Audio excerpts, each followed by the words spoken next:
So in today's video, what we are going to be really talking about is our wrist strength. Wrist strength is extremely important in basketball. For example, when we shoot the ball, obviously when we shoot, we're flicking our wrist. That's going to be a lot of our power and a lot of our backspin on the ball. Next, when we're dribbling the ball, guess what? We're using our elbow, we're using our triceps, right? Which means that we're also using our wrist because we want to really power that ball down. And when we're doing that, we're of course flexing a lot of our wrist muscles to be able to do that. And that's why today's video is going to be super important for anybody who wants to be able to, for one, dribble the ball faster, harder, better, or for those who want to shoot the basketball further and maybe more consistently. So there's three things that we're going to need today. Number one is a 2 or 5 pound. When you get older, or maybe if you're more advanced, you can use an 8 pound or a 10 pound sand medicine ball, something that is small enough to be in your hands. And you don't have to use that either. You can supplement that out to be like a brick or anything. If you're using a brick, just don't do it inside. And then what you're going to also need is a dumbbell.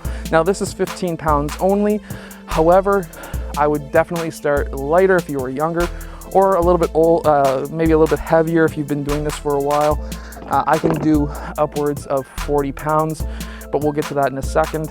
And then obviously a medicine ball that bounces.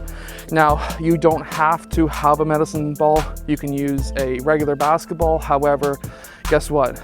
With a heavy medicine ball, it's gonna be so much better for you. A lot better of a workout. So let's get down to it. First off, we're gonna have the medicine ball roll away. So first things first is going to be the dumbbell. You can use, let's say, a really heavy thing in your house, maybe a brick or something as well. But all we're going to be doing is having our elbow at 90 degrees, and we're going to be bringing the weight up. So basically it's going to look like this when it comes to our wrist.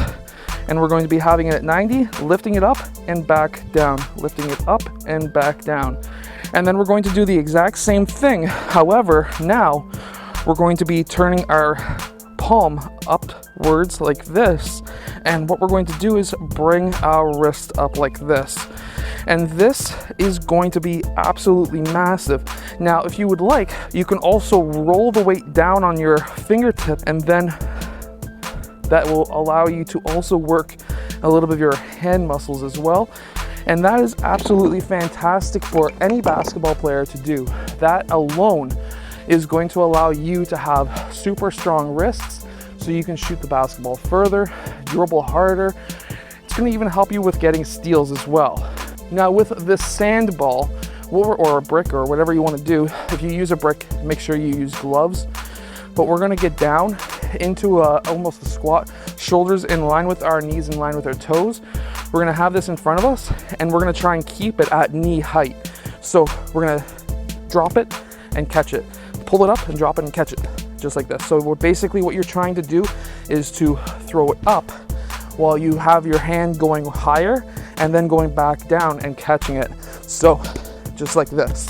And it'll take some practice, and whatever you do with one side, remember, you always want to do it with the other side as well. If you drop it, that's totally fine. And that alone as well is going to help you be able to shoot and dribble better so much faster. Your mind is going to be blowing. So in this next exercise, we're going to be using the bouncing medicine ball. Now, there's a couple of different reasons why I think that this is one of the best things that you can use as a basketball player. Because for one, if you're at home and you're just trying to learn or be able to shoot better or even farther, you can just shoot up in the air, have it bounce back to you, and practice your form. That'll help you be able to shoot the basketball further. However, we're talking more about dribbling today. So what we're gonna do is get down into a squat or into our dribbling stance, pound that ball down as hard as you can. Try to hit the same spot. Now this driveway is not level at all, but do that for 30 seconds, 45 seconds, whatever you do with one hand, switch to the other hand. And then you can even do different dribbling drills. For example, you can go through the legs, in front, through the legs, catch your shorts, in front, through the legs. And you can change things up. Then you're not just working on your wrists, you're working on your shoulders, your upper back, your core, tons of things. Now in this next workout, this is also a combination of a vertical jump training drill as well, where you can have your foot up on your step, on a ledge, whatever it may be, get down into a lunge and pound away. Whatever you do with one hand, you would also do with the other hand. Get that back foot up, get down, pound away. Now I really do hope that this video helps you be able to dribble the basketball better. If it has, hit that like button. But first, really quickly, have you ever heard of a Bosu Ball? That's one of these guys. In a future video, we're gonna be doing a workout on one of these.